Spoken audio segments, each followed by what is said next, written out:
اب توجہ رکھنا، میں آپ کے سامنے قربانی حضرت عثمان اور ان کی بیوی کی پیش کر رہا ہوں، ذرا ذہن میرے طرف سلامت رکھنا۔ حبشہ ہجرت ہوئی ہے۔ اے میرے دوستو، آپ کے سینے میں ایمان والا دل ہے اور آپ کے سر میں سوچنے والا دماغ ہے، ذرا اٹھائیے دنیا کا نقشہ، مکہ مکرمہ دنیا کے نقشے پہ ڈھونڈیے، اور اس کے بعد حبش کو ڈھونڈیے کہ یہ کتنے فاصلے پر موجود ہے۔ حبشہ کا آج کل نام ہے ایتھوپیا۔ یہ ایتھوپیا مکہ سے کتنی ڈیوریشن پر موجود ہے آپ دیکھ لیجئے، یہ سپیس کتنا ہے، کتنا سمندری سفر ہے۔ یہ ایک بر اعظم سے دوسرے بر اعظم کا سفر ہے۔ اور گئے کس پہ ہیں؟ بائی ایئر گئے ہیں؟ جی نہیں۔ بائی روڈ گئے ہیں؟ جی نہیں۔ نہ بائی ایئر راستہ موجود ہے، نہ بائی روڈ راستہ موجود ہے، صرف بائی سی، بائی ریور راستہ موجود ہے کہ آپ نے سمندری اور دریائی سفر کرنا۔ اور سمندر اور دریا کا فرق آپ جانتے ہیں کہ دریا کا دوسرا کنارہ بڑی آسانی سے ملتا ہے اور سمندر کا دوسرا کنارہ ڈھونڈنے پہ بندے کو وقت لگتا ہے۔ حضرت عثمان غنی نے حضرت رقیہ کے ساتھ حبش کا سفر کیا ہے، اور وہ سفر بھی سمندری ہے۔ معصوم بچی ہے رسول اللہ کی، تازی تازی جوانی میں رشتہ ہوا ہے، اللہ کے رسول نے رشتہ دیا ہے۔ اس خاتون نے کوئی پہاڑوں پہ چڑھنے کے سفر کے تجربے نہیں رکھے ہوئے، اس بچی نے کوئی باقی لڑائیوں اور حوادثات کے ساتھ ٹکرانے کا ایکسپیرینس نہیں ہے۔ یہ اپنے خامد کی آغوش میں اپنے والد کے دین کی حفاظت کے لیے، اپنے اللہ کے طرف سے دیے ہوئے مذہب کی حفاظت کے لیے مکہ مکرمہ کی سرزمین کو چھوڑ کے جا رہی ہے۔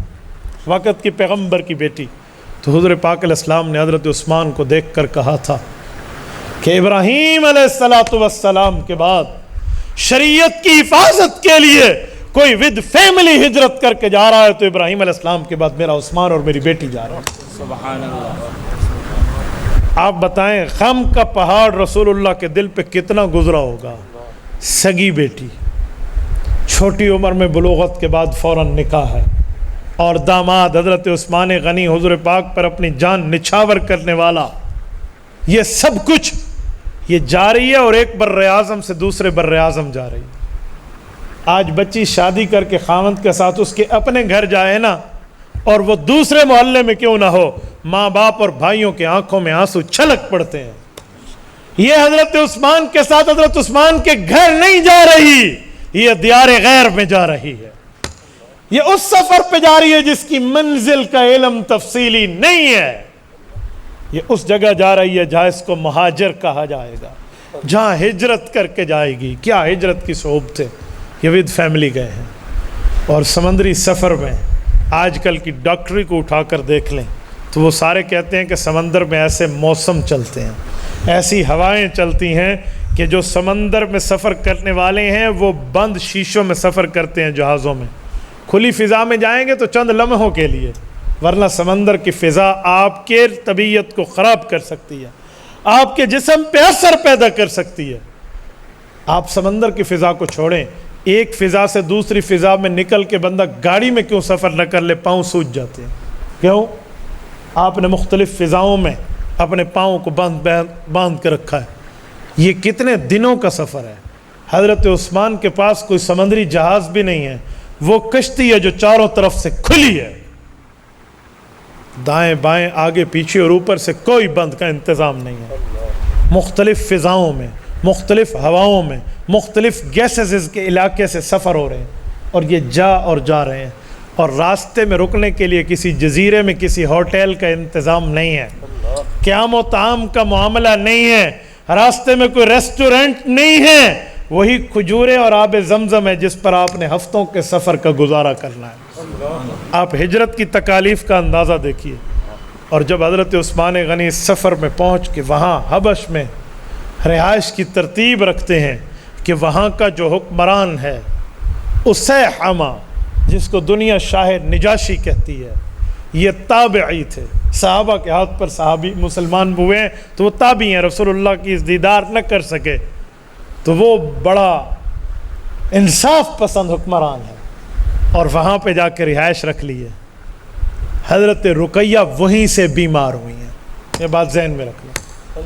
حضرت رقیہ رضی اللہ عنہ یہ سفر پہ یہ بیماری، سیدہ رقیہ رضی اللہ تعالی عنہ کا یہ سفر امید والے دنوں میں ہے، یہ بھی یاد رکھنا۔ حضرت عبداللہ بن عثمان جو حضرت عثمان کا بیٹا اور حضرت رقیہ کا بیٹا اور رسول اللہ کا حضرات حسن و حسین رضی اللہ عنہما کی طرح نواسا ہے، یہ جو واپس حبش سے پیدا ہو کر آیا تھا، 6 سال کی عمر میں ایک مرغ نے ٹھونگ ماری ہے ان کی آنکھ میں اور یہ بیمار ہوا ہے اور اس کا انتقال ہوا ہے، اور حضور پاک نے جنازہ پڑھ کے ان کو دفن کیا۔ یہ رسول اللہ صلی اللہ علیہ وسلم کا ویسے نواسا ہے جیسے حضرت علی المرتضیٰ کی اولاد حضور پاک علیہ السلام کے نواسے لگتے ہیں۔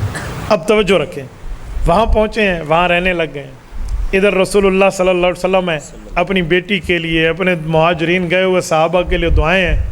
اسی اثناء میں کفار کا ایک ڈیلیگیشن، ایک لشکر، ایک وفد جاتا ہے اور اس علاقے میں جا کے جھوٹ پھیلا دیتا ہے کہ یار مکہ کے لوگوں کو تو حضور پاک نے فتح کر لیا، اب تو پورا مکہ حضور پاک کے دین پہ ہے، سارے سجدہ کر رہے ہیں، نماز پڑھ رہے ہیں، یہ کر رہے ہیں، اطاعت کر رہے ہیں، کچھ بھی نہیں، کوئی لڑائی وڑائی نہیں۔ جب بیٹی کو یہ خبر ملی، داماد کو یہ خبر ملی حضور پاک کے، کتنے خوش ہوئے، خبر جھوٹی ہے، کیا کریں؟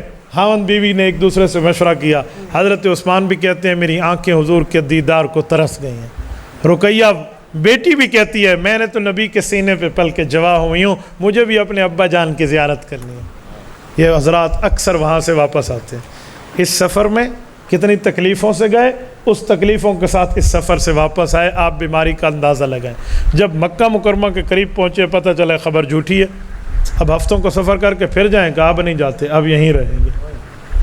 یہ مسلسل سفر در سفر اور وہ بھی سمندری، یہ تکالیف ہے۔ یہ حضرت عثمان غنی ساتھ ہے۔ آخر ہجرت مدینہ کا حکم ہوتا ہے تو دوسری ہجرت کرتے ہیں میاں بیوی۔ آپ مجھے بتائیں 2 سفر وہاں کے، ایک ہجرت کا سفر یہاں، اور وہ سفر بھی اونٹوں پر اور گھوڑوں پر، 480 کلومیٹر کی پرانی ہجرت راستے والی سڑکیں ہیں، 500 کلومیٹر سفر ہو، راستے نہ ہوں، روڈ نہ ہوں، وہ بھی جانور پہ ہو، اور یہ بچی اپنے خاوند کے ساتھ یوں سفر کر کے جائے۔ اس سفری تکالیف کی بنیاد پہ حضرت رقیہ کا انتقال ہوا ہے۔ دوسرے لفظوں میں شہید ہی آپ تعبیر کر سکتے ہیں۔ یہ حضرت رقیہ ہے، رسول اللہ صلی اللہ علیہ وسلم کی دوسری بیٹی، حضرت عثمان کی پہلی بیوی۔ تبارك الذي نزل الفرقان على عبده ليكون للعالمين نذيرا